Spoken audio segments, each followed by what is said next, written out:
அனைவருக்கும் வணக்கம். இந்த பதிவில் நம்ம என்ன பார்க்க போகிறோம் அப்படின்னா, ஒரு சில பேர் நன்றாக சூப்பராக பூஜை செய்துட்டு நல்லா ஒரு வழிபாடு செய்துட்டு வருவாங்க.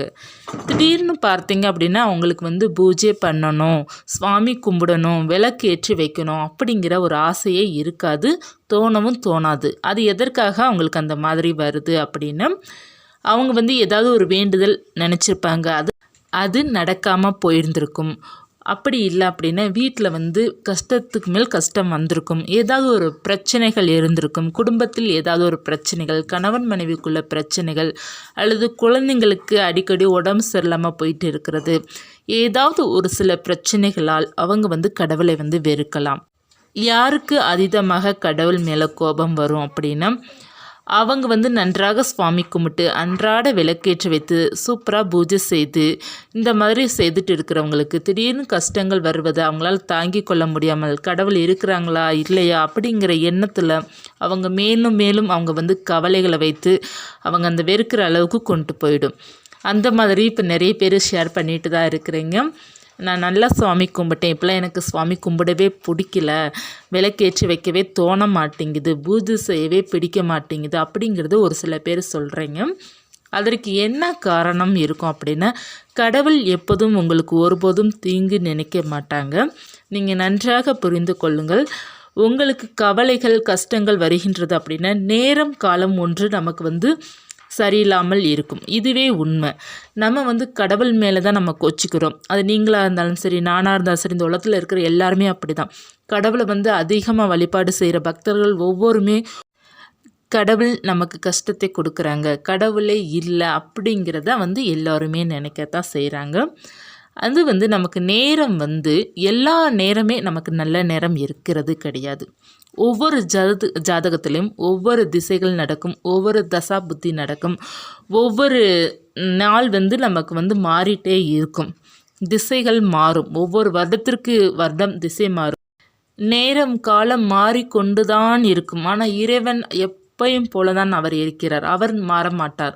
நமக்கு நேரம் நல்லா இல்லாத போது நம்ம கவலைப்படணும், கர்மா நமக்கு செயல்படும், அந்த நேரம் நம்ம கவலைப்படணும், அந்த நேரத்தில் நமக்கு பிரச்சனை வரணும் அப்படிங்கிறது விதி.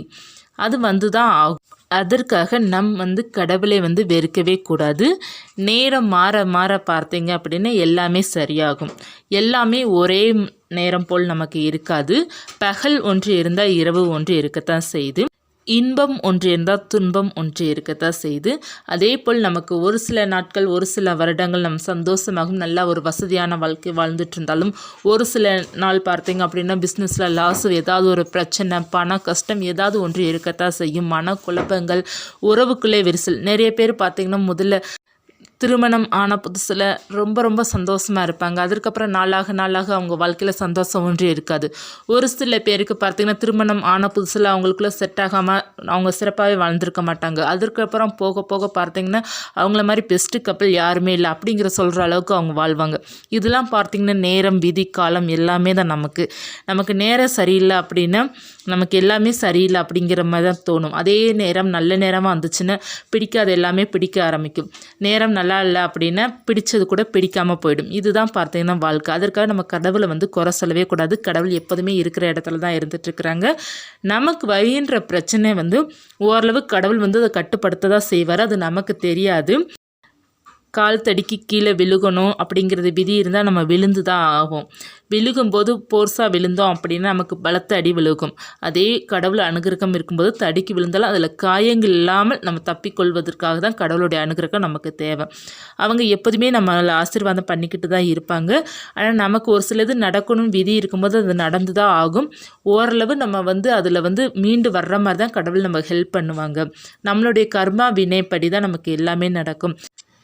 நமக்கு எல்லாமே விதி தாங்க காரணம். கடவுளுடைய சப்போர்ட் நமக்கு கொஞ்சம் இருக்கிறனால தான் பல விதிகளிலேருந்து நம்ம தப்பிச்சு பல சிக்கல்லேருந்து மீண்டு வர்றதுக்கு காரணம் கடவுளுடைய அனுகிரகம் தான். நமக்கு நேரம் சரியில்லை அப்படிங்கிறதுனால கடவுள் மேலே நம்ம பழி சொல்லக்கூடாது.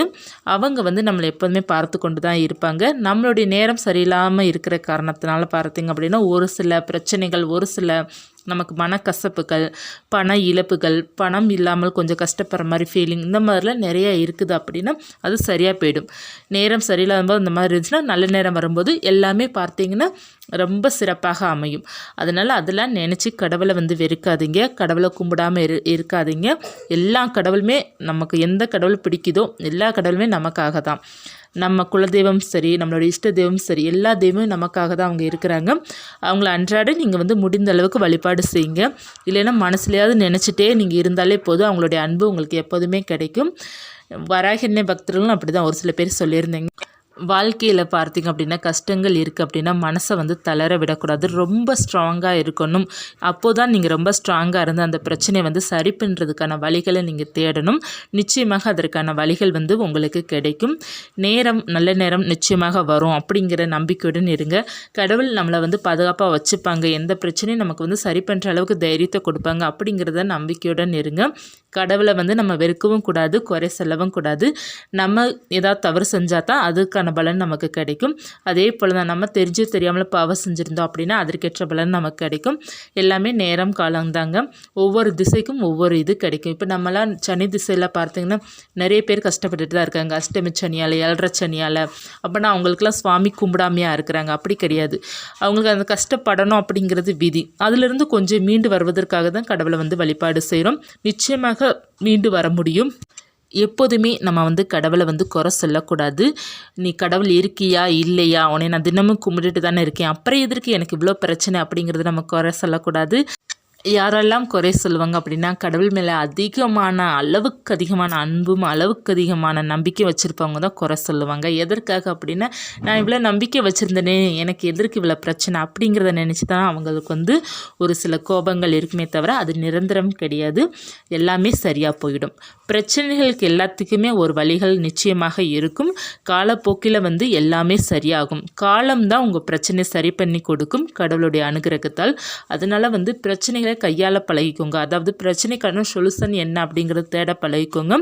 பிரச்சனை அப்படிங்கிறது மனசில் போட்டு குழப்பாமல் நம்ம அதிலேருந்து மீண்டு வருவதற்கான நீங்கள் வழிகள் தேடி கொஞ்சம் என்ஜாய்மெண்ட்டோட நல்ல சிரிப்போடு நீங்கள் இருங்க. அந்த கவலைகள் வந்து மறையும். எப்போதுமே நீங்கள் அதை நினைக்க கூட கொஞ்சம் தான் உங்களுக்கு கவலைகள் வரும். இப்போ நிறைய பேருக்கு பார்த்திங்க அப்படின்னா கடன் பிரச்சனை தான் பெரிய பிரச்சனையாக இருக்குது அப்படிங்கிறத நிறைய பேர் சொல்லியிருந்தீங்க. கடன் இருக்குன்னு அதே நினச்சி நீங்கள் இருந்தீங்க அப்படின்னா கவலைகள் அதிகமாகிட்டு தான் இருக்கும். அந்த கடன் பிரச்சனை நம்ம தீர்வதற்கான வழிகளை தேடிட்டு அதிகமாக உழைக்க ஆரம்பித்தோம் அப்படின்னா அந்த கடனை வந்து கொஞ்சம் கொஞ்சமாக நம்ம கட்ட ஆரம்பிச்சிடலாம். எப்போதுமே நிம்மதியோடு இருங்க, சந்தோஷத்துடன் இருங்க. கவலைகள் வந்து மறையும். நம்பிக்கையுடன் இருங்க. கடவுளை வந்து நம்ம குறை சொல்கிறதுனால நமக்கு ஒரு யூஸ் கிடையாது.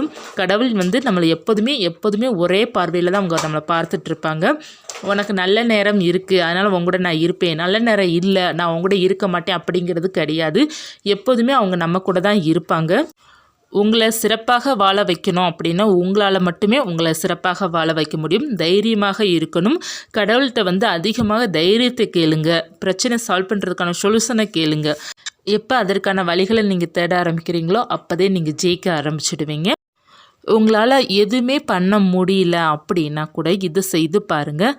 நீங்கள் தினமும் உங்களுடைய பூஜையில் காலை மாலை 2 வேளையிலும் விளக்கு மட்டும் ஏற்றி வைங்க. பத்தி மட்டும் ஏற்றி வைத்துட்டு அமைதியாக உட்காந்துக்கோங்க. நீங்கள் கடவுள்கிட்ட எதுவுமே கேட்க வேணாம். நீங்கள் எனக்கு இது வேணும் அது வேணும்னு கேட்க வேண்டாம். எனக்கு இத்தனை பிரச்சனை இருக்குது அத்தனை பிரச்சனை இருக்குதுன்னு குழம்பிக்க வேண்டாம். அமைதியாக 10 நிமிடம் நீங்கள் வந்து கடவுளுடைய படம், உங்களுக்கு என்ன சுவாமி படம் பிடிக்குமோ அந்த சுவாமியோட கண்களை பாருங்கள், பாதத்தை பாருங்கள். அப்படி இல்லையா அப்படின்னா நீங்கள் கண்களை மூடிட்டு அமைதியாக இருங்க. எதுவுமே நீங்கள் யோசிக்காதீங்க. பிரச்சனைகள் உங்களை விட்டு தானாக தீரும். உங்களுக்கு மன அமைதி கிடைக்கும். எல்லாமே சரியாக போயிடும். இதே போல் தினமும் சுவாமிக்கு வந்து விளக்கேற்றி வச்சுட்டு பத்தி தீப துபாரதெல்லாம் காமிச்சிட்டு அமைதியாக ஒரு 10 நிமிடம் அல்லது முடினா டைம் இருக்குது அப்படின்னா ஒரு 30 நிமிடமாவது குறைஞ்சபட்சம் நீங்கள் வந்து சுவாமிக்கு முன்னாடி மேட்டு போட்டு உட்காந்துக்கோங்க. அமைதியாக உட்காருங்க. நீங்கள் அழுகாதீங்க, கவலைப்படாதீங்க, பிரச்சனைகளை வந்து மைண்டுக்குள்ளே போட்டு குழப்பிக்காதீங்க, கடவுள்கிட்ட வந்து குழம்பாதீங்க. அமைதியாக உட்காருங்க. இல்லைன்னா சுவாமி பாடல் ஏதாவது படிங்க. இல்லைன்னா யூடியூப்பில் ஏதாவது போட்டு வந்து சுவாமி பாடல்கள் கேளுங்க. இந்த பூஜையில் ஒரு அரை மணி நேரம் டைம் ஸ்பெண்ட் பண்ணுங்கள், எல்லாமே சரியாயிடும். நிச்சயமாக வாழ்க்கை மாறும். கடவுளை நம்ம குறை சொல்ல வேண்டாம். எல்லாமே காலப்போக்கில் எல்லாமே நமக்கு மாறும். கடவுள் எப்போதுமே நமக்கு துணையாக தான் இருப்பாங்க. நமக்கு நேரம் காலம் சரியில்லாமல் இருப்பதனால ஒரு சில பிரச்சனைகள் வரும். அது தானாகவே சரியாயிடும். காலம் சரி பண்ணி கொடுக்கும். நம்பிக்கையுடன் இருங்க. இந்த பதிவு உபயோகமாக இருக்கும்னு நினைக்கிறேன். இருந்துச்சுன்னா லைக் பண்ணுங்கள். இது போன்ற ஆன்மீக தகவல் தெரிந்து கொள்ளணும்னு நினச்சிங்கன்னா சேனலை சப்ஸ்கிரைப் பண்ணி வச்சுக்கோங்க. தொடர்ந்து பார்க்கலாம். நன்றி.